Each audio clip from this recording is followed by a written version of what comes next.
We want discussion start करें। Last session की recording तो आप लोग को मिल गई ना? कोई क्वेश्चन आपका प्रीवियस सेशन से? नहीं सर। ओके।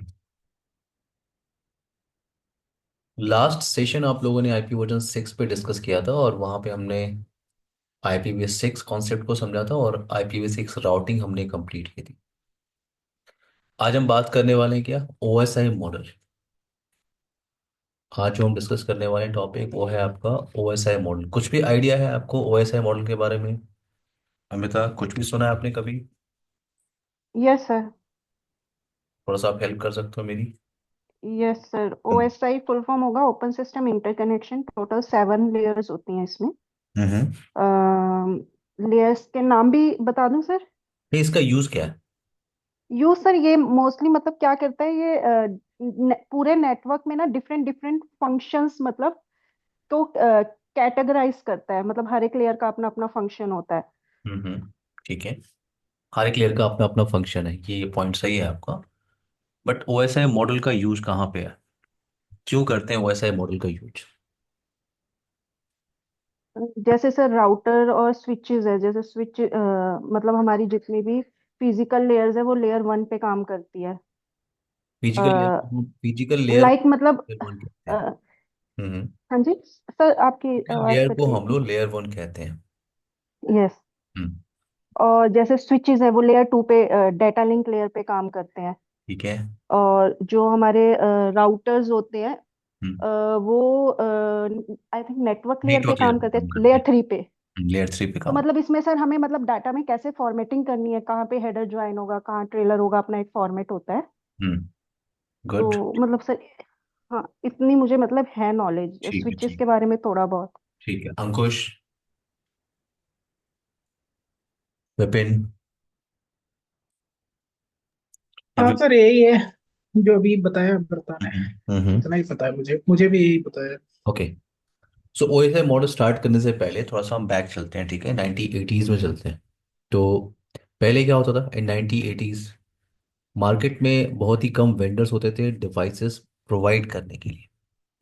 ठीक है, जैसे किसी ओल्ड वेंडर का नाम आप लेके चलो, जैसे IBM का नाम आपने सुना होगा, राइट? IBM आपने सुना होगा। तो पहले क्या होता था, पहले जब डिवाइसेस आपस में कम्युनिकेशन करते थे, जैसे मेरे पास अगर एक लैपटॉप है या डेस्कटॉप मशीन है और ये मैंने IBM वेंडर का लिया हुआ है, तो पहले हर एक वेंडर अपना खुद का आर्किटेक्चर फॉलो करते थे। खुद का आर्किटेक्चर फॉलो करते थे। जैसे मैं एग्जांपल ले रहा हूँ IBM 1980s के टाइम पे पहले। ठीक है, तो मान लो अगर आप एक लैपटॉप है और इस लैपटॉप का डेटा आपको दूसरे डिवाइस पे भेजना है, तो ये लैपटॉप भी आपका IBM का होना चाहिए। और अगर अगर आपके पास मीडियम जो आप यूज कर रहे हो, फॉर एग्जांपल आपको अगर स्विच चाहिए या आपको राउटर चाहिए, स्विच चाहिए आपको, तो जो भी आप केबल यूज कर रहे हो, आप कनेक्टर यूज कर रहे हो, ये सारे डिवाइसेस ये किसके होने चाहिए? IBM। तो IBM क्या करता था, अपना खुद का एक आर्किटेक्चर फॉलो करता था और वो कहता था कि मेरे ही डिवाइसेस आपको डिप्लॉय करने होंगे क्योंकि मेरे डिवाइसेस हमारे आर्किटेक्चर को समझते हैं। अब IBM जो है, अब उसका अगर डेस्कटॉप मेरे पास मार्केट में मान लो 1 लाख रुपए का आ रहा है, डिवाइसेस उसका 1 लाख रुपए का आ रहा है, तो जो बड़े वेंडर थे जो बड़े कंपनीज थी उनको कोई प्रॉब्लम नहीं थी, बट जो छोटी कंपनी थी जो मार्केट में आने की कोशिश कर रही थी, उसके साथ प्रॉब्लम क्या है कि अगर मेरे पास एक IBM का मशीन है और डेटा मुझे ट्रांसफर करना है, तो बाकी सारे डिवाइसेस मुझे IBM के लेने पड़ेंगे। तो इस प्रॉब्लम को सॉल्व किया इन 1984 ISO ने। ISO ने इस प्रॉब्लम को सॉल्व किया इन 1984। और ISO ने कहा कि अब जितने भी वेंडर होंगे वो एक ही आर्किटेक्चर को फॉलो करेंगे डेटा ट्रैफिक सेंड करने के लिए, सेम आर्किटेक्चर को फॉलो करेंगे। तो अब क्या होता है आपको, अब आप जैसे फॉर एग्जांपल मेरा लैपटॉप ले लो आप। मेरा लैपटॉप आसूस का है, जिस मॉडेम से मैं कनेक्टेड हूँ, जिस राउटर से मैं कनेक्टेड हूँ, वो किसी और वेंडर का है। आपका लैपटॉप किसी और वेंडर का है। बीच में जो ट्रैफिक पूरी जा रही है राउटर और स्विच से होते हुए आपके पास, वो सारे वेंडर डिफरेंट है। बट ये सारे वेंडर आपस में कम्युनिकेशन कर सकते हैं।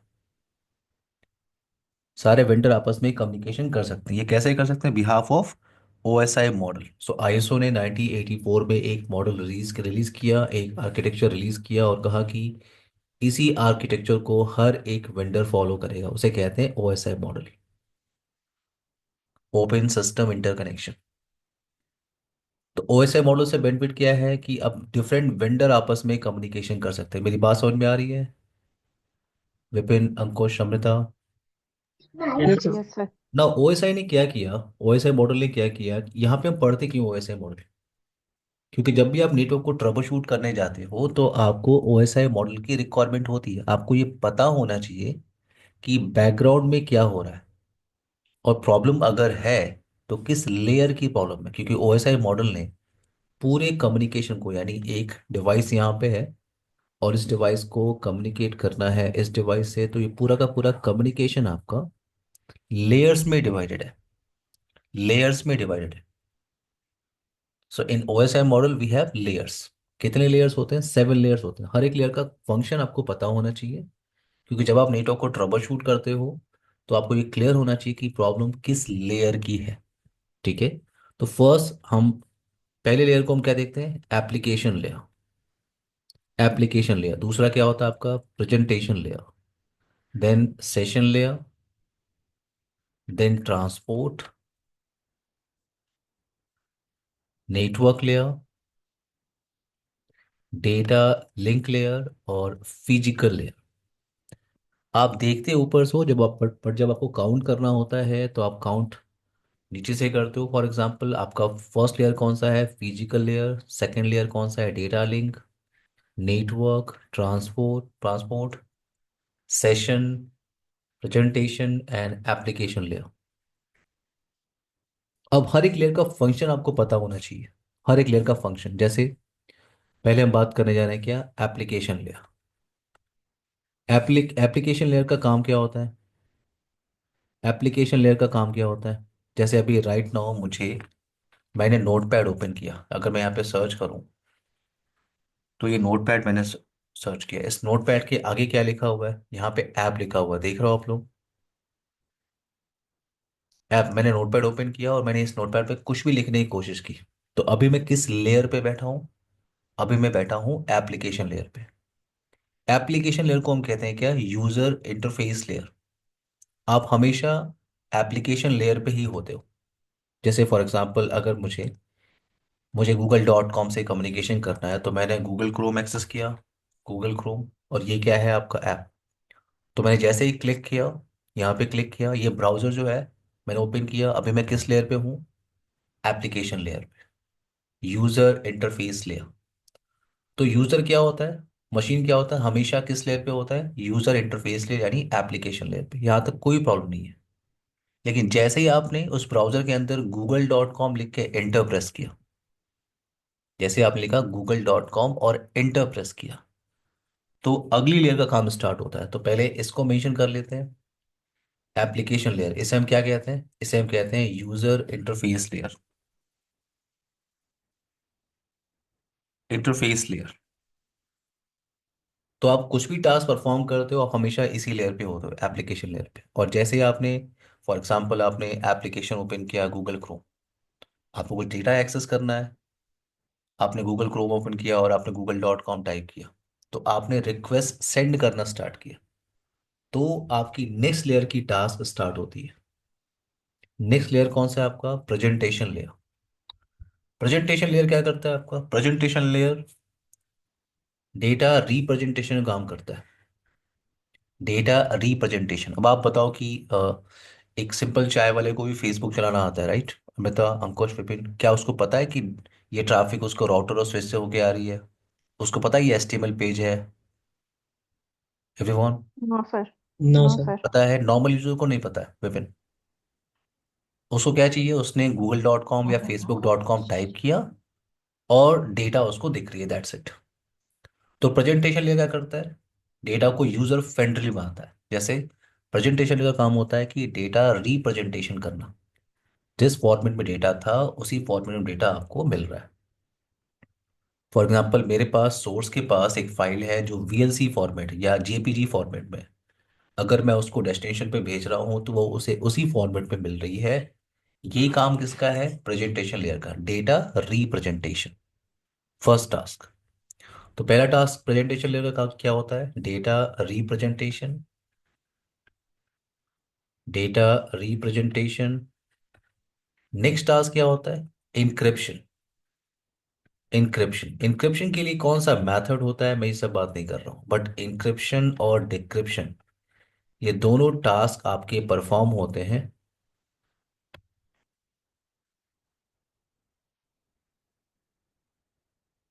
ये दोनों टास्क आपके परफॉर्म होते हैं इन प्रेजेंटेशन लेयर, यानी डेटा जो है आपकी सोर्स पे इंक्रिप्टेड फॉर्मेट में होगी, और जैसे वो डेस्टिनेशन पे पहुंचेगी डेटा क्या होगी? Automatically decrypt. सो इंक्रिप्शन और डिक्रिप्शन ये टास्क भी कहाँ पे परफॉर्म होता है? Presentation layer. नाउ नेक्स्ट कौन सा है? Data compression. डेटा कंप्रेशन, तो जो भी आपका ट्रैफिक है वो कंप्रेस फॉर्मेट में जाएगा, कंप्रेस फॉर्मेट में जाएगा। और जैसे वो ट्रैफिक आपकी रिलायबल तरीके से ट्रैवल करने के लिए वो ट्रैफिक क्या होती है? वो डेटा क्या होता है? कंप्रेस होता है। और जैसे वो डेस्टिनेशन के पास पहुंचता है वो डेटा, वो क्या होता है? अनकंप्रेस। अनकंप्रेस। तो मैंने कहा आपके पास 5 टास्क है in presentation layer: data representation, encryption, decryption, compression and uncompression. ना यहाँ तक कोई प्रोटोकॉल आपका काम नहीं कर रहा है, यहाँ तक आप पहला एप्लीकेशन कौन सा है आपका? पहला लेयर कौन सा है आपका? एप्लीकेशन लेयर, जिसको आप यूजर इंटरफेस लेयर कहते हो। दूसरा लेयर कौन सा है आपका? प्रेजेंटेशन लेयर, जिसपे 5 टास्क होते हैं। अब आप जरा सोचो कि मेरे पास कोई डेटा था, मेरे पास कोई डेटा था और मुझे किसी डेस्टिनेशन को भेजना था। तो सबसे पहले डेटा यहाँ पे क्या होगा? इंक्रिप्ट होगा।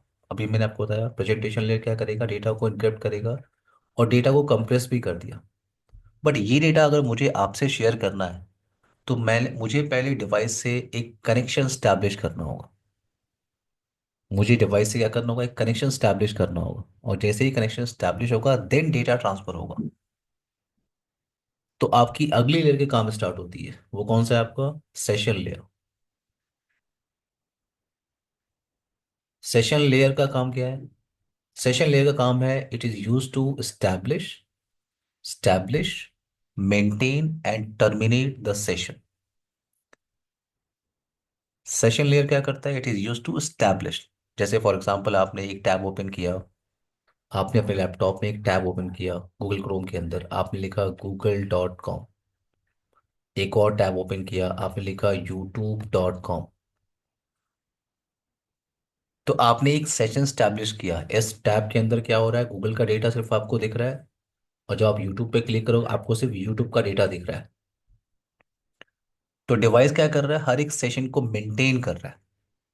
जैसे एग्जांपल ले लो आप एक और, आपने एक फाइल डाउनलोड करने के लिए लगाया, आपने एक फाइल डाउनलोड करने के लिए लगाया। आपने देखा कभी पहले क्या होता था? एक पिक्चर में जैसे आती थी, फाइल एक सोर्स से इस डेस्टिनेशन पर डाउनलोड हो रही है, ऐसे कुछ इमेज चलती रहती थी, 30 मिनट्स 40 मिनट्स आपको दिखता रहता था। तो जैसे आपने डाउनलोड बटन पे क्लिक किया, डाउनलोडिंग चल रही है, और जैसे डाउनलोडिंग कंप्लीट हुआ ये टैब भी आपका अपने आप क्लोज होता था। अमृता, अंकुश, विपिन। होता था सर ऐसे। तो आपने जैसे आईडीएम कहते थे ना सर, शायद उसे इंटरनेट डाउनलोड मैनेजर की बात कर रहे हो क्या, जो हाँ, पॉपअप किसी आता था। किसी एप्लीकेशन को, किसी एप्लीकेशन को हाँ हाँ। आप जब भी पहले ओके। डाउनलोड करते थे तो ये इस तरह का टैब ओपन होता था, और आपको दिखता हम्म। था कि ये डाउनलोड चल रहा है और ये इतने टाइम तक चलेगा, राइट? और जैसे डाउनलोड यस सर। कंप्लीट होता था वो एप्लीकेशन टैब वो अपना ऑटोमेटिकली क्लोज होता था। तो यहाँ पे सेशन टैब, तो ये तो अभी भी चलता है ना सर? हाँ आपको दिखता है। आप कभी अभी भी कुछ भी डाउनलोड करते हो अब तो आपको गूगल क्रोम में दिख जाता है सीधे, या हाँ, ब्राउजर वो भी में दिख दिखता जाता है। है, बट पहले एक सेपरेट टैब दिखती थी, आपको याद है किसी को? वो एक्सप्लोरर पे आता था सर वो। एक्सप्लोर की तरह दिखता था, हाँ एग्जैक्टली एज अ टैब दिखता था आपको। Yes sir. आप गूगल क्रोम में भी देखते हैं, आप जब डाउनलोड करते हैं वहां पे चलता रहता है, 1 मिनट अभी है, 2 मिनट अभी है, 3 मिनट अभी है। मेरा पॉइंट यहाँ पे है कि जैसे आपने डाउनलोड, जैसे फॉर एग्जांपल आपको एंटीवायरस सॉफ्टवेयर डाउनलोड करना है, आपने वेबसाइट ओपन किया तो आपका कनेक्शन स्टैब्लिश हो गया। अब वहां पे आपने डाउनलोड बटन पे क्लिक किया तो आपका कनेक्शन स्टैब्लिश होने के बाद अब मेंटेन हो रहा है। जो डाउनलोड चल रही है आपकी कनेक्शन वो स्टैब्लिश, वो आपका सेशन क्या हो रहा है? मेंटेन हो रहा है। और जैसे ही वो डाउनलोड कंप्लीट हुआ तो सेशन क्या होगा? टर्मिनेट हो गया। और ये सेशन स्टैब्लिश होना, सेशन मेंटेन होना और सेशन टर्मिनेट होना, इस चीज की रिस्पॉन्सिबिलिटी कौन लेता है? Session layer. तो अभी मैंने एग्जांपल दिया कि google.com youtube.com आप ओपन करते हो, तो आपका डिवाइस सेशन मेंटेन करता है, सेशन मेंटेन करता है। तो अब गूगल का सेपरेट सेशन है, यूट्यूब का सेपरेट सेशन है, यूट्यूब का डेटा गूगल के टैब में नहीं दिख रहा है, गूगल का डेटा यूट्यूब के टैब में नहीं दिख रहा है। तो डिवाइस एक सेपरेट सेशन मेंटेन करता है। और ये कैसे आइडेंटिफाई करता है कि ये सेपरेट सेशन है, ये आपका सेपरेट सेशन है, ये आपका सेपरेट सेशन है? Based on port number, based on port number device ये आइडेंटिफाई करता है कि ये डिफरेंट सेशन की इंफॉर्मेशन है, ये डिफरेंट सेशन की। जैसे आपके पास अगर दो डिवाइस है, एक डिवाइस यहाँ पे क्लाइंट है और ये सर्वर है। अगर मुझे यहाँ से कुछ डेटा एक्सेस करना है तो सबसे पहले मैं कनेक्शन स्टैब्लिश करूंगा। तो इस मशीन ने कनेक्शन स्टैब्लिश किया, स्टार्ट किया इस मशीन ने कनेक्शन। और जैसे ही कनेक्शन स्टार्ट करेगा, यहाँ पे एक सोर्स पोर्ट नंबर आपकी जनरेट होगी। तो यहाँ पे पोर्ट नंबर्स काम करते हैं ये आइडेंटिफाई करने के लिए कि ये डिफरेंट सेशंस हैं। पोर्ट्स, अब हमारे पास पोर्ट्स कैसे होते हैं? पोर्ट्स हमारे पास होते हैं 1 to 65,535, इतने सारे पोर्ट नंबर्स होते हैं। इनमें से आपके पास 0 to 1023, ये जो पोर्ट नंबर होते हैं इनको आप कहते हो वेल नोन पोर्ट नंबर या रजिस्टर्ड पोर्ट नंबर आप कहते हो। और 1024 to 65,535, ये जो पोर्ट नंबर होते हैं ये अनरजिस्टर्ड पोर्ट नंबर से कहते हैं। तो जैसे ही ये मशीन कनेक्शन स्टैब्लिश करने की कोशिश करेगा, कनेक्शन स्टैब्लिश करने की कोशिश करेगा, इस मशीन के पास एक सोर्स पोर्ट नंबर जनरेट होगा, सोर्स पोर्ट नंबर जनरेट होगा। और सोर्स पोर्ट नंबर जो जनरेट होता है वो इस रैंडम पोर्ट से कोई भी एक पोर्ट नंबर उसे मिल सकता है। फॉर एग्जाम्पल इस मशीन को पोर्ट नंबर मिला 65,000, और इसको जो एक्सेस करना था सर्विस, वो एक्सेस करना था फॉर एग्जाम्पल पोर्ट नंबर 443। तो ये आपका सोर्स पोर्ट नंबर हो गया, ये आपका डेस्टिनेशन पोर्ट नंबर। सो पोर्ट नंबर के बिहार पे आपका डिवाइस ये डिफाइन करता है, ये आइडेंटिफाई करता है कि ये सेपरेट सेशन है। अब इस मशीन को फॉर एग्जांपल इस मशीन को इस यहाँ पे एफटीपी चल रहा है फॉर एग्जांपल सर्विस, इस मशीन को कुछ डाउनलोड या अपलोड करना है। तो ये एक नया कनेक्शन स्टैब्लिश कर रहा है। इस कनेक्शन में क्या है? एक source port number for example 65,005, और डेस्टिनेशन पोर्ट नंबर क्या है? 21। तो यहाँ पे सेपरेट सेशन स्टैब्लिश हो रहा है। मैंने कहा सेशन लेयर क्या करता है। यहाँ तक क्लियर है सबको, everyone? Yes sir. Yes yes sir. Device sir. ये कैसे आइडेंटिफाई करेगा कि ये सेपरेट सेशन है? गूगल का डेटा यूट्यूब में नहीं दिखता है, यूट्यूब का डेटा गूगल में नहीं दिखता है, क्योंकि डिवाइस क्या करता है? सेपरेट सेशन मेंटेन करता है, जो भी आपने कनेक्शन स्टैब्लिश किया हुआ है। तो सेशन लेयर का काम सिर्फ इतना होता है। सेशन लेयर,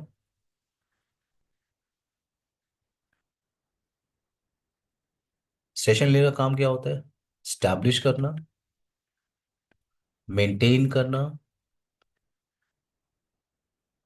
एंड टर्मिनेट करना सेशंस को, टर्मिनेट करना सेशंस को। It is use to establish, maintain and terminate the sessions. और यहाँ पे कम्युनिकेशन मेथड काम करते हैं। कम्युनिकेशन मेथड, यहाँ पे कम्युनिकेशन मेथड काम करता है हाफ डुप्लेक्स, दूसरा होता है फुल डुप्लेक्स।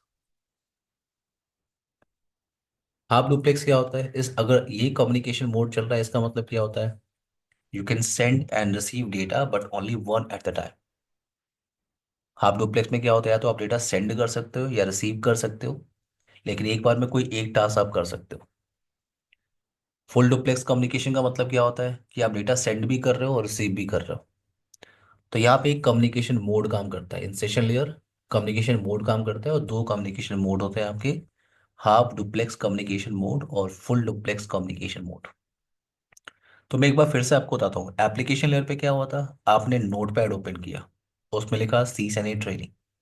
अब उस डेटा को आपको मुझे भेजना था, उस डेटा को आपको मुझे भेजना था, तो वो आपने भेजना स्टार्ट किया, तो वो किस लेयर पे आया? नेक्स्ट लेयर पे आया। कौन सी? Presentation layer. प्रेजेंटेशन लेयर ने उस डेटा का फॉर्मेट समझा, डेटा रिप्रेजेंटेशन के लिए, कि फॉर्मेट किया, ये तो TXT फॉर्मेट है। और फिर प्रेजेंटेशन लेयर ने क्या किया? उस डेटा को कंप्रेस किया और एन्क्रिप्ट किया। अब डेटा कंप्रेस भी हो गया, एनक्रिप्ट भी हो गया। अब ये डेटा जिसके साथ मुझे शेयर करना है, मेरा उसके साथ कनेक्शन स्टैब्लिश होना चाहिए। तो अगली लेयर का टास्क स्टार्ट होता है, वो है सेशन लेयर। सेशन लेयर क्या करता है? सेशन स्टैब्लिश करता है पहले, फिर मेंटेन करता है जब तक सेशन चल रही है। और जैसे ही आपका कम्युनिकेशन कंप्लीट हुआ, सेशन वो टर्मिनेट होगा। और यहाँ पे जो कम्युनिकेशन हो रही है, उस कम्युनिकेशन का मोड होता है, या तो वो हाफ डुप्लेक्स कम्युनिकेशन मोड होगा, या तो फुल डुप्लेक्स कम्युनिकेशन मोड होगा।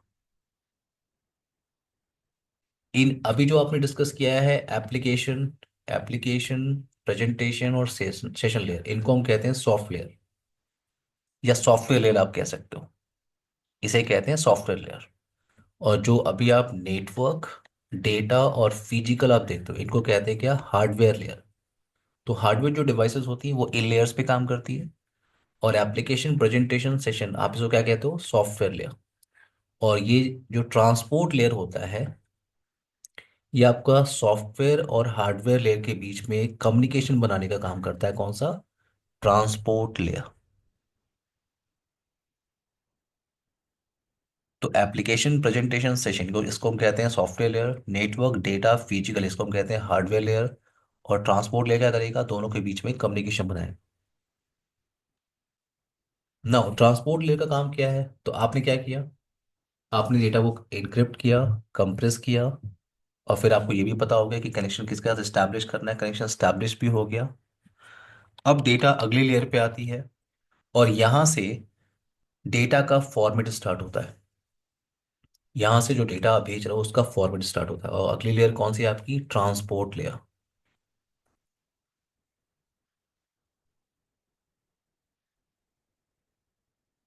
Transport layer. तो यहाँ पे डेटा का फॉर्मेट बनता है। एप्लीकेशन प्रेजेंटेशन सेशन, वहां तक डेटा का कोई फॉर्मेट नहीं था। वहां पे डेटा इनक्रिप्ट हुआ, कंप्रेस हुआ, और सेशन लेयर के अंदर सेशन स्टैब्लिश होने की कोशिश कर रहे हैं। ट्रांसपोर्ट लेयर के अंदर डेटा का फॉर्मेट होता है, और वो फॉर्मेट क्या होता है? सेगमेंट। सेगमेंट। तो एक बड़े से सेगमेंट के रूप में आपका डेटा होगा। सेगमेंट, ये डेटा का फॉर्मेट है। तो फॉर एग्जांपल, एक बड़ा सा डेटा है, उसे छोटे छोटे सेगमेंट में डिवाइड किया गया। ट्रांसपोर्ट लेयर पे दो प्रोटोकॉल आपके काम करते हैं। ये होता है टीसीपी और यूडीपी। टीसीपी और UDP, transmission control protocol and user datagram protocol. देखो, आप नेटवर्क के अंदर कोई भी कम्युनिकेशन करोगे, कोई भी सर्विस आप यूज करोगे, आप प्रोटोकॉल्स को यूज करते हो। जैसे फॉर एग्जांपल, मुझे अगर फाइल अपलोड और डाउनलोड करनी है तो मुझे एफटीपी एप्लीकेशन यूज करना होगा। अगर मुझे आईपी टू नेम और नेम टू आईपी रिजॉल्व करना है तो मुझे डीएनएस की सर्विस यूज करनी होगी। अगर मुझे मेल सेंड और रिसीव करना है तो मुझे एसएमटीपी प्रोटोकॉल यूज करना होगा। अगर मुझे वेब पेजेस को रीड करना है तो मुझे एचटीटीपीएस प्रोटोकॉल को यूज करना होगा इन बैकग्राउंड। मेरा पॉइंट यहाँ पे ये है कि आप कोई भी प्रोटोकॉल यूज करते हो, कोई भी प्रोटोकॉल, वो प्रोटोकॉल या तो टीसीपी पे काम कर रही होगी, या तो वो टीसीपी प्रोटोकॉल होगी, और या तो वो यूडीपी प्रोटोकॉल होगी। आप कोई भी नेटवर्क सर्विसेज यूज करते हो, कोई भी प्रोटोकॉल आप यूज करते हो, वो प्रोटोकॉल या तो टीसीपी पे काम कर रही होगी या यूडीपी पे। तो दोनों में डिफरेंस क्या है? टीसीपी क्या होता है? टीसीपी को कहते हैं connection oriented protocol. Connection oriented oriented protocol. और इसको क्या कहते हैं? Connection less. Connection less protocol.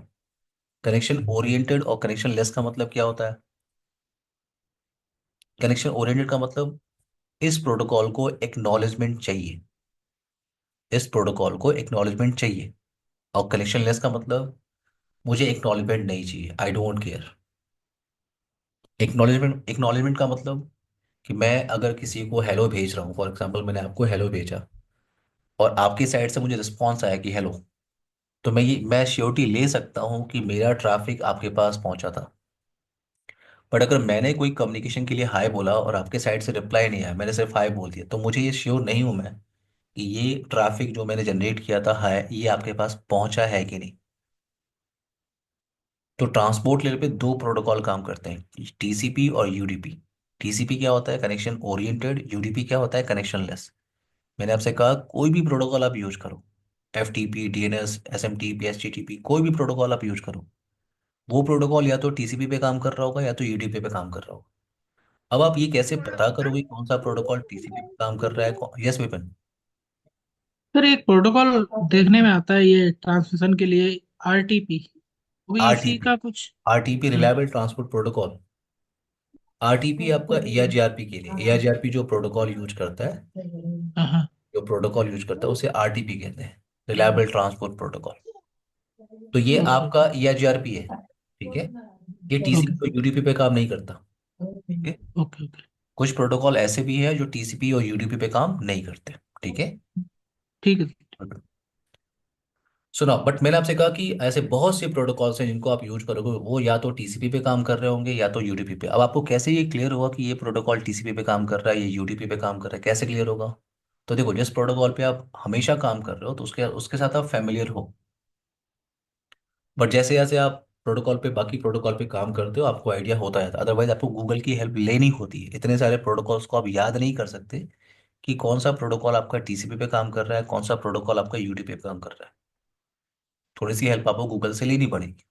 But हाँ, जो जनरली आप प्रोटोकॉल यूज कर रहे हो, जैसे एफटीपी ले लो आप, ये टीसीपी पे काम करता है। डीएनएस ले लो आप, यूडीपी पे काम करता है। एसएमटीपी टीसीपी पे काम करता है। एचटीटीपीएस टीसीपी पे काम करता है। तो मैंने कहा जो भी प्रोटोकॉल आप नेटवर्क पे यूज कर रहे हो, या तो वो प्रोटोकॉल टीसीपी पे काम कर रहा होगा या यूडीपी पे। टीसीपी का मतलब कनेक्शन ओरिएंटेड प्रोटोकॉल, और यूडीपी का मतलब कनेक्शन लेस। कनेक्शन ओरिएंटेड का मतलब यहाँ पे एक्नॉलेजमेंट चाहिए, तो इट्स रिक्वायर्ड एक्नॉलेजमेंट। और यूडीपी का मतलब यहाँ पे एक्नॉलेजमेंट नहीं चाहिए, एक्नॉलेजमेंट नहीं चाहिए। अब इन दोनों दोनों प्रोटोकॉल में फास्टर प्रोटोकॉल कौन सा है? तो यूडीपी फास्टर होगा, क्योंकि यूडीपी क्या कर रहा है, सिर्फ डेटा को ट्रांसफर कर रहा है। उसे ये मतलब नहीं है कि ये ट्रैफिक डेस्टिनेशन के पास पहुंची है कि नहीं। बट टीसीपी क्या है आपका? टीसीपी ये स्लोअर प्रोटोकॉल है, पर टीसीपी में ये श्योरिटी मिलती है कि डेटा कस्टमर के पास या डेस्टिनेशन के पास पहुंचा था कि नहीं। तो ये एक रोड मान लो आप, इस रोड पे आपकी ट्रैफिक जा भी रही है, और इसी रोड से आपकी रिप्लाई पैकेट भी, आपकी एक्नॉलेजमेंट भी आ रही है। तो ये रोड थोड़ा सा बिजी होगा। बट अगर आपके पास एक रोड है जहाँ पे सिर्फ ट्रैफिक आपकी जा रही है, आपकी ट्रैफिक सिर्फ जा रही है, आपको रिप्लाई का वेट नहीं करना, तो ये यहाँ पे क्या होगा, फास्टर काम कर रहा होगा। तो यूडीपी क्या है, आपका फास्टर प्रोटोकॉल है, और टीसीपी क्या है, आपका स्लोअर प्रोटोकॉल है। बट टीसीपी का बेनिफिट क्या है? TCP connection oriented protocol. So जितने भी प्रोटोकॉल्स आपको मिलेंगे जो टीसीपी पे काम कर रहे हैं, वो रिलायबल प्रोटोकॉल है। और जितने भी प्रोटोकॉल यूडीपी पे काम कर रहा है, वो कनेक्शन लेस है, वो रिलायबल प्रोटोकॉल्स नहीं है। जैसे आपका वॉइस का ट्रैफिक, वो यूडीपी पे काम करता है। डीएनएस का ट्रैफिक, ये यूडीपी पे काम करता है। क्लियर है एवरीवन? यहाँ यस तक सर। क्लियर है सबको? ये सर यस सर। टीसीपी और यूडीपी, देखो ये आपको ये भी क्लियर होना चाहिए, टीसीपी यूडीपी क्यों आपको पता होना चाहिए, क्योंकि जब आप ट्रैफिक को ब्लॉक और डिनाई करते हो, जब भी ट्रैफिक को आप ब्लॉक और डिनाई करते हो, तो आपको ये पता होना चाहिए कि ये ट्रैफिक टीसीपी की ट्रैफिक में ब्लॉक कर रहा हूँ या यूडीपी की ट्रैफिक में ब्लॉक कर रहा हूँ। तो ये आपको जब आप आगे एक टॉपिक स्टडी करोगे, एसीएल, एक्सेस कंट्रोल लिस्ट, वहां पे जब आप किसी ट्रैफिक को, किसी प्रोटोकॉल को आप ब्लॉक करते हो, तो पहले आपको बताना होता है कि वो जो प्रोटोकॉल मैं ब्लॉक कर रहा हूँ वो टीसीपी का प्रोटोकॉल है या यूडीपी का प्रोटोकॉल है। तो ट्रांसपोर्ट लेयर क्या होता है? ट्रांसपोर्ट लेयर पे डेटा का फॉर्मेट डिसाइड होता है। जो बड़ा सा डेटा था, वो छोटे छोटे सेगमेंट में डिवाइड हो गया। यहाँ पे सेगमेंट ट्रेवल करते हैं, और यहाँ पे दो प्रोटोकॉल काम करते हैं, टीसीपी और यूडीपी।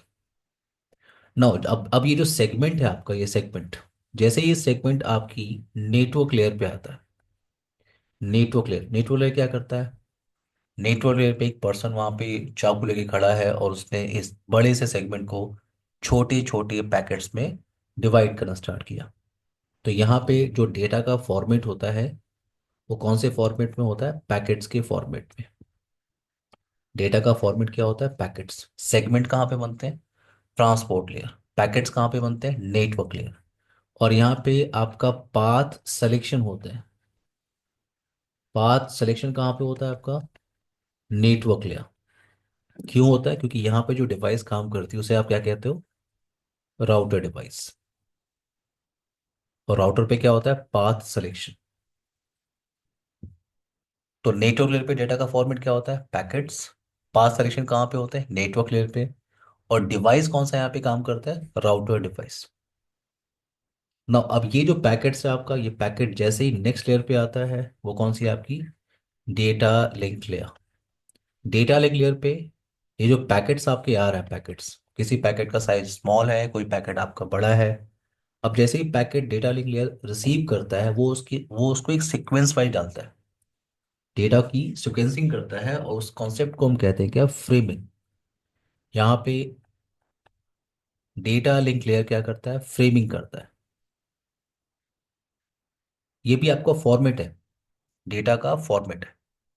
तो सेगमेंट बन रहा है आपके ट्रांसपोर्ट लेयर पे, पैकेट्स बन रहा है आपके नेटवर्क लेयर पे, और डेटा लिंक पे क्या हो रहा है? फ्रेमिंग, यानी जो पैकेट का सीक्वेंस है उसको अरेंज कर रहा है डेटा लिंक लेयर। और यहाँ पे दो डिवाइस काम करते हैं, स्विच और ब्रिज। स्विच और ब्रिज, ये जो दो नेटवर्क के डिवाइसेस हैं, ये आपके डेटा लिंक लेयर पे ही काम करते हैं। तो जब भी आप नेटवर्क को ट्रबल शूट करने जाते हो, आपको ये क्लियर होना चाहिए कि प्रॉब्लम किस लेयर की है।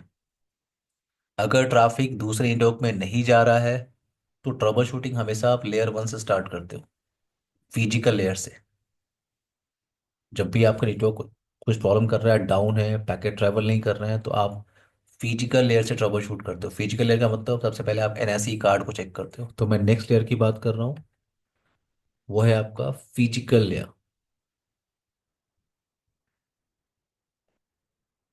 फिजिकल लेयर पे डेटा का जो फॉर्मेट होता है वो एक ही फॉर्मेट होता है, बिट और बाइट। बिट और बाइट। तो डेटा का फॉर्मेट क्या होता है? बिट और बाइट। यहाँ पे जो डिवाइस काम करता है, हब डिवाइस। हब डिवाइस किस लेयर पे काम करता है आपका? फिजिकल। ये लेयर वन डिवाइस है आपका। एनआईसी कार्ड आपकी जो लैन कार्ड लगी होती है, NIC card, network interface card, ये भी किस लेयर पे काम करती है? फिजिकल लेयर पे। तो जब भी पैकेट आपका ट्रेवल नहीं करता, आप एनआईसी कार्ड से ट्रबल शूटिंग स्टार्ट करते हो। केबल हिल गई है क्या? पोर्ट पोर्ट खराब है, या जो कनेक्टर आपने अटैच किया है वो कनेक्टर काम नहीं कर रहा है। अगर वहां पे सब कुछ ठीक है, तो फिर आप नेक्स्ट लेयर पे जाते हो कि स्विच पे कोई दिक्कत तो नहीं है। अगर वहां पे सब कुछ प्रॉब्लम है, तो फिर आप नेक्स्ट लेयर पे जाते हो कि राउटर में कोई प्रॉब्लम तो नहीं है। तो जब आपको ट्रबल शूटिंग करना होता है, तो आप लेयर्स को फॉलो करते हो। और स्टार्ट हमेशा कहाँ से करते हो? आप फिजिकल लेयर पे। दैट्स वाई फिजिकल लेयर आपकी क्या होती है? फर्स्ट लेयर होती है। फिजिकल लेयर क्या होती है आपकी? First layer. Physical, then data link layer, then network layer, then transport, then session, presentation, और एप्लीकेशन। तो एक बार आप फिर से क्लियर कर लो, इन लेयर्स को हम क्या कहते हैं? सॉफ्टवेयर, सॉफ्टवेयर लेयर कहते हैं इसको। और ये इन लेयर्स को हम क्या कहते हैं? Hardware layer. नाउ जो डेटा आपका फॉर्मेट बनता है, वो बनता है यहाँ से। ट्रांसपोर्ट लेयर पे डेटा का फॉर्मेट क्या होता है? सेगमेंट। नेटवर्क लेयर पे डेटा का फॉर्मेट क्या होता है? पैकेट्स।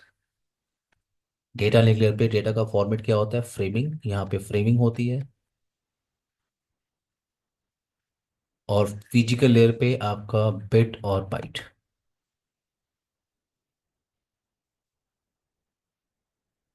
बिट और बाइट।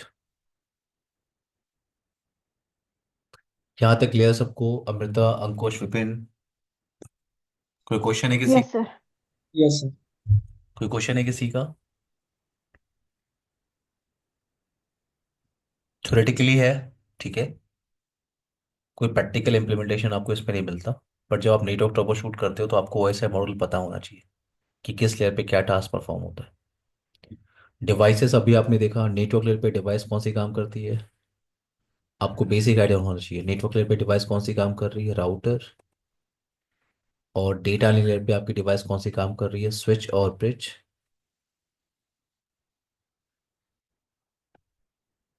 ब्रिज फिजिकल लेयर पे आपकी डिवाइस कौन सी काम कर रही है? हब डिवाइस और एनआईसी नेटवर्क इंटरफेस कार्ड, ये सब आपकी फिजिकल लेयर पे काम करती है। विपिन, कोई क्वेश्चन है? नहीं सर। ये आपका ओएसआई मॉडल है एवरीवन। नाउ हम स्टार्ट करेंगे क्या, टीसीपी आईपी प्रोटोकॉल स्वीट। अभी यहाँ पे मैंने किसी लेयर पे ये डिस्कस नहीं किया कि किस लेयर पे कौन सी प्रोटोकॉल काम करती है। हमने ये डिस्कस नहीं किया, हमने सिर्फ लेयर का फंक्शन देखा है, बेसिक फंक्शन हमने देखा है। किस लेयर पे कौन सी प्रोटोकॉल काम करती है, ये डिस्कस करने के लिए हम बात कर रहे हैं क्या, TCP IP protocol sweet. TCP IP protocol sweet. देखो नेटवर्क में आप कुछ भी एक्सेस करना चाहते हो, कुछ भी एक्सेस कर रहे हो आप, फाइल को अपलोड या डाउनलोड कर रहे हो, मेल को सेंड या रिसीव आप कर रहे हो, IP to name, name to IP आप कम्युनिकेशन करने की कोशिश कर रहे हो, नेटवर्क में आप कोई भी एक्टिविटी परफॉर्म कर रहे हो, इसका मतलब आप प्रोटोकॉल यूज कर रहे हो। आप प्रोटोकॉल यूज कर रहे हो। तो कौन सी लेयर पे कौन सी प्रोटोकॉल काम कर रही है, वो हम डिस्कस करेंगे इन टीसीपी आईपी प्रोटोकॉल स्वीट। जैसे फर्स्ट लेयर हमारा कौन सा है, एप्लीकेशन, या हम इसे क्या कहते हैं, process layer. Process layer, application और प्रोसेस लेयर। और यहाँ पे कौन कौन सी प्रोटोकॉल काम करती है, कौन कौन सी प्रोटोकॉल काम करती है, तो HTTP, ये आपकी एप्लीकेशन लेयर की प्रोटोकॉल है। HTTPS, SMTP, POP3, DSCP, DNS, telnet, SSH, SNMP, FTP हमने मेंशन किया है, FTP। मैंने सिर्फ कुछ प्रोटोकॉल्स लिए हैं, ठीक है, ऐसे बहुत से प्रोटोकॉल है जो एप्लीकेशन या प्रोसेस लेयर पे काम कर रहे हैं। जिन प्रोटोकॉल को हमें सीसीएनए में डिस्कस करना है, मैं सिर्फ उन्हीं की बात कर रहा हूँ, ठीक है। तो ये सब प्रोटोकॉल, HTTP, HTTPS होगा, SMTP, POP3, DSCP, DNS, telnet, SSH, SNMP, FTP, TFTP, TFTP। और कोई प्रोटोकॉल है, और कोई प्रोटोकॉल आइडिया है आपको एवरीवन? SSH। SSH मैंने मेंशन कर दिया है, सिक्योर सेल। और कोई प्रोटोकॉल आइडिया आपको है? अब एक एक करके बात करते हैं हर एक प्रोटोकॉल के बारे में। सो HTTP, hyper text transfer protocol आप इसे कहते हो। वेब पेजेस आपको रीड करने होते हैं तो आपको HTTP प्रोटोकॉल को ही यूज करना होता है, जब भी आपको वेब पेजेस रीड करने हैं।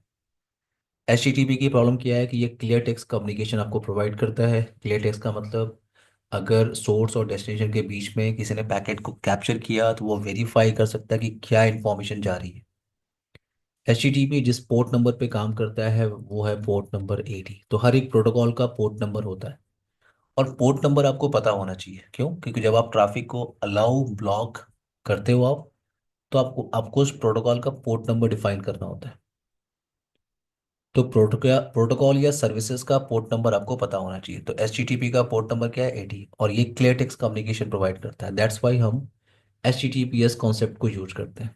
H T T P S HTTPS जिस पोर्ट नंबर पे काम करता है वो है पोर्ट नंबर 443, और ये आपको इनक्रिप्टेड कम्युनिकेशन प्रोवाइड करता है। HTTP और HTTPS ये दोनों प्रोटोकॉल किस पे काम करते हैं, TCP पे काम करते हैं। मैंने अभी आपसे कहा कि ये क्लियर करना कि कौन सा प्रोटोकॉल TCP पे काम कर रहा है, कौन सा प्रोटोकॉल UDP पे काम कर रहा है, ये आप जिस पे काम कर रहे हैं उसकी नॉलेज आपको है, उसकी नॉलेज आपको है, ठीक है। अब बहुत सारे प्रोटोकॉल है जो TCP और UDP पे काम करते हैं, जिस पे आप काम करोगे उससे आप फेमिलियर हो, और बाकियों के लिए आपको थोड़ा सा गूगल रिसर्च करना पड़ेगा।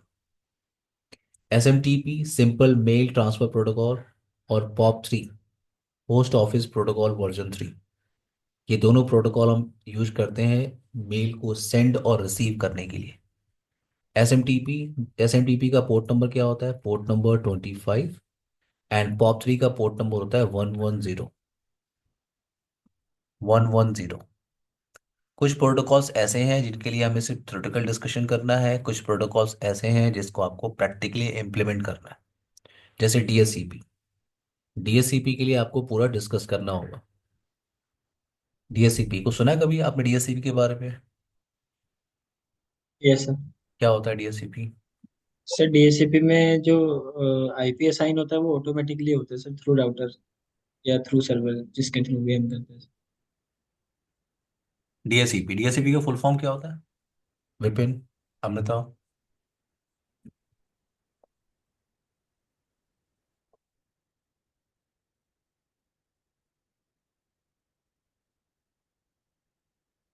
रविमोहन, डीएससीपी का फुल फॉर्म क्या होता है? Dynamic host configuration protocol. DSCP का तो इसको हम डिस्कस करते हैं प्रॉपर, ठीक है। डीएससीपी, इस प्रोटोकॉल को हम बात करने वाले हैं क्या, डीएससीपी, और इसको हम कॉन्फ़िगर भी करने वाले हैं राउटर डिवाइस पे।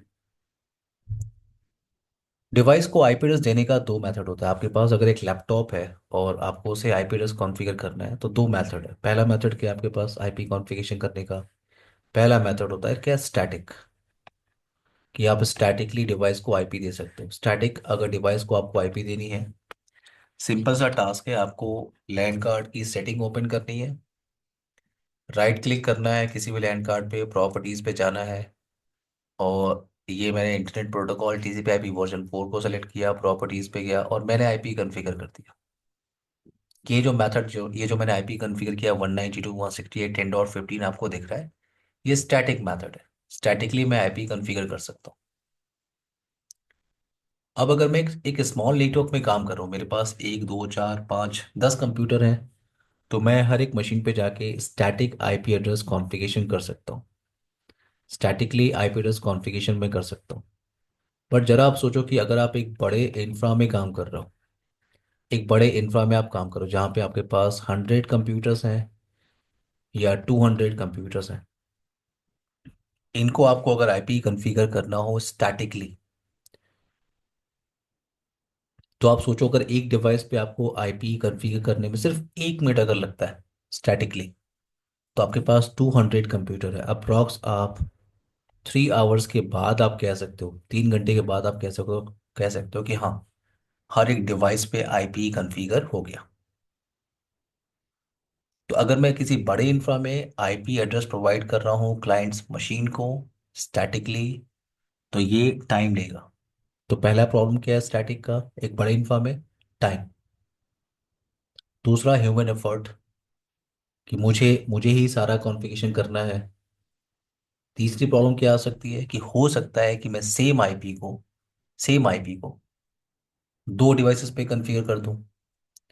अगर आपने विद इन अ सबनेट एक ही आईपी दो डिवाइस को कॉन्फ़िगर की, तो आपको एक एरर मिलती है, उसे कहते हैं IP duplication, IP कॉन्फ्लिक्शन।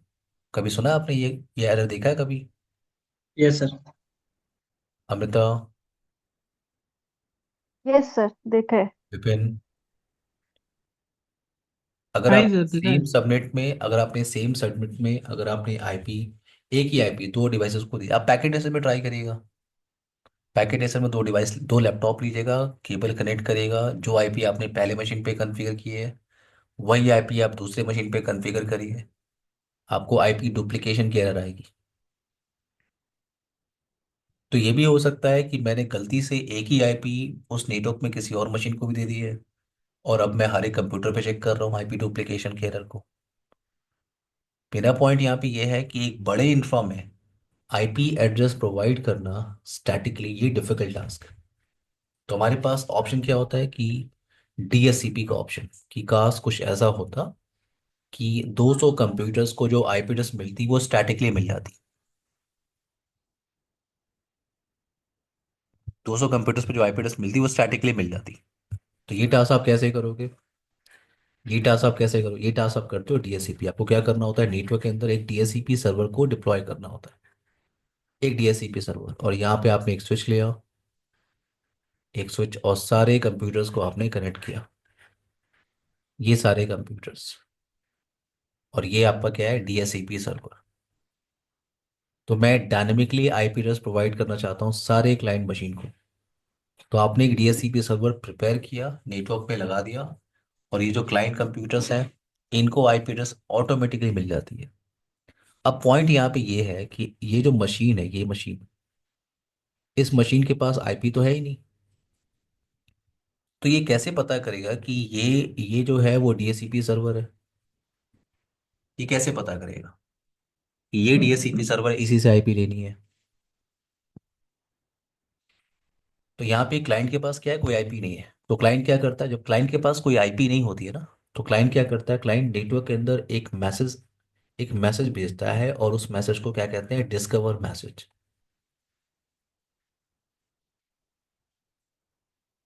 Discover message. और ये ब्रॉडकास्ट मैसेज होता है। अगर क्लाइंट के पास आईपी नहीं है तो आईपी क्या, मशीन क्या करता है, डिस्कवर मैसेज, इसे कहते हैं डीएचसीपी डिस्कवर मैसेज। और वो ब्रॉडकास्ट मैसेज वो सबके पास जा रही है। ये ब्रॉडकास्ट मैसेज सबके पास जा रही है, यानी ये डीएचसीपी डिस्कवर मैसेज इसके पास भी जा रहा है, इसके पास भी जा रहा है, इसके पास भी जा रहा है, और इसके पास भी गया। तो ये डीएचसीपी डिस्कवर मैसेज सिर्फ कौन समझ सकता है, डीएचसीपी सर्वर। तो डीएचसीपी सर्वर ने क्या किया, डीएचसीपी सर्वर ने उसे एक एक ऑफर दिया, ऑफर कि प्लीज स्टॉप योर ब्रॉडकास्ट। तो डीएचसीपी ने क्या किया, डीएचसीपी ने उसे ऑफर किया।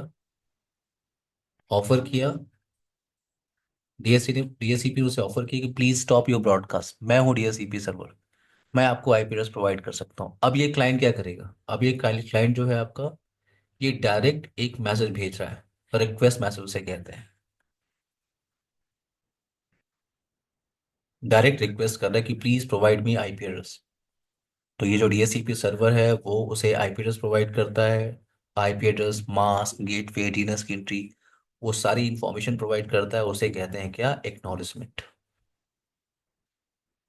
तो ये बैकग्राउंड में ये प्रोसेस होता है आपका, discover, offer, request and acknowledgement, और इसको हम क्या कहते हैं, इस प्रोसेस को कहते हैं हम डोरा प्रोसेस।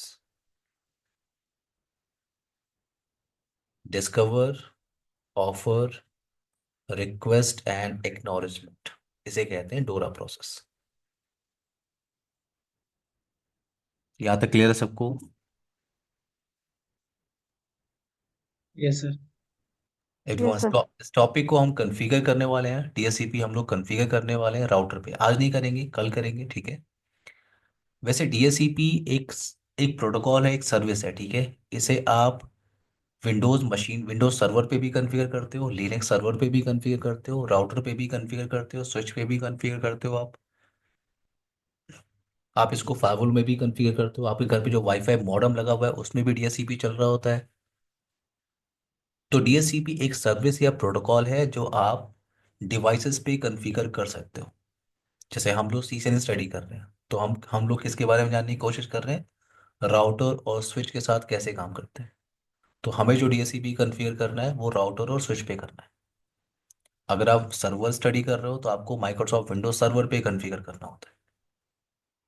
अगर आप लिनक्स पे काम कर रहे हो तो वहाँ भी डीएचसीपी कॉन्फ़िगरेशन करने का ऑप्शन आपको मिलता है। क्लियर है? तो इसका लैब हम परफॉर्म करेंगे सिस्को राउटर पे। ओके अमृता, अंकुश, विपिन। सर मेरा एक क्वेश्चन था इसमें हाँ, श्योर श्योर। कि सर जो हम ये डीएचसीपी सर हम जब राउटर पे इनेबल करते हैं अपने, हम्म। तो इस पे सर जैसे सपोज मान लो मेरे इन्वायरमेंट में मान लो सर 10 सिस्टम है, ठीक है हम्म। सर। हम्म। और इनके सर उसमें कोई भी न्यू सिस्टम ऐड होता है या एक सिस्टम वहां से हट जाता है, हम्म। तो जिस सपोज करो सर इसने किसी सिस्टम को एक आईपी असाइन किया 56, हम्म। तो सर वो जो आईपी असाइन 56 रहेगा वो कितने टाइम तक रहेगा सर उसमें? लीज टाइम डिपेंड करता है वेंडर पे, अंकुश। लीज टाइम डिपेंड करता है वेंडर पे, ठीक है? विंडोज सर्वर पे अगर आप काम कर रहे हो तो उसका lease time I think 8 days का होता है। तो ये आप फिक्स नहीं कह सकते कि लीज टाइम कितना है, अंकुश। ठीक है। लीज टाइम होता है, ये कॉन्सेप्ट है, ठीक है? ये आईपी कब तक आपको मिली रहेगी, बट ये डिपेंड करता है किस डिवाइस पे आप काम कर रहे हो। हर एक वेंडर लीज टाइम अलग अलग रखता है, ठीक है? जैसे ठीक है। विंडोज के सिनारों में अगर आप विंडोज सर्वर पे तो वो 8 डेज का लीज होता है वहां पे, 8 डेज का, अंकुश। जी। क्लियर? ठीक है सर। तो एग्जैक्टली आप नहीं कह सकते किस पे कितना, वो डिपेंड करता है। मान लो अभी आप राउटर पे कॉन्फ़िगर कर रहे हो, कल आप फाइवल पे कॉन्फ़िगर कर रहे हो, जी। तो लीज टाइम होता है, बट जो टाइमर है वो डिफरेंट डिफरेंट होता है, तो फिक्स टाइमर नहीं है। और सर अगर इसे फिक्स करना हो तो सर थ्रू मैक एड्रेस का ही करेंगे ना सर? नहीं, मैक एड्रेस पे देखो, आप लीज टाइम चेंज कर सकते हो, ठीक है। ओके। लीज टाइमर आप चेंज कर सकते हो। अगेन मैं कह रहा हूँ कि टाइमर को चेंज करने का ऑप्शन अलग अलग डिवाइसेस पे होता है, ठीक है, अलग अलग ऑप्शन होता है। लीज टाइम आप चेंज कर सकते हो, लीज टाइम होता है, ये दोनों टास्क आप कर सकते हो अंकुश, ठीक है। ठीक है सर। जबकि आप ये भी कर सकते हो कि आप आईपी को फिक्स कर सकते हो, कि अगर अगर इस मशीन से रिक्वेस्ट आएगी तो इसे हमेशा यही आईपी प्रोवाइड करनी है, ठीक है। एक फिक्स यस। आईपी प्रोवाइड करनी है। एक मशीन है आपके नेटवर्क में, वो कंपनी का मान लीजिए प्रिंटर है, वो उसकी आईपी चेंज नहीं होनी चाहिए। वो जब भी उसको आईपी अगर चाहिए होगा तो उसे एक फिक्स आईपी मिले। ये टास्क भी आप डीएससीपी में करते हो। लीज टाइम का फंडा आप समझो, लीज टाइम जो टाइमर है वो फिक्स नहीं है, लेकिन हाँ लीज टाइम कॉन्सेप्ट होता है कि क्लाइंट को जो आईपी मिल रही है वो कब तक उसके लिए वैलिड होगी, ठीक है। उसके बाद उसे एक नई आईपी असाइन होगी। ठीक है सर। कोई क्वेश्चन है किसी का? नहीं सर। सर, नौजवान, हाँ। सर ऐसा कोई पैटर्न होता है कि मतलब किसी पैटर्न के थ्रू आईपी असाइन होते हैं, जैसे एक सीरीज का आईपी है वही असाइन होते हैं? हाँ हाँ, आप अगर आप चाहो तो आप आईपी को फिक्स कर सकते हो, ठीक है।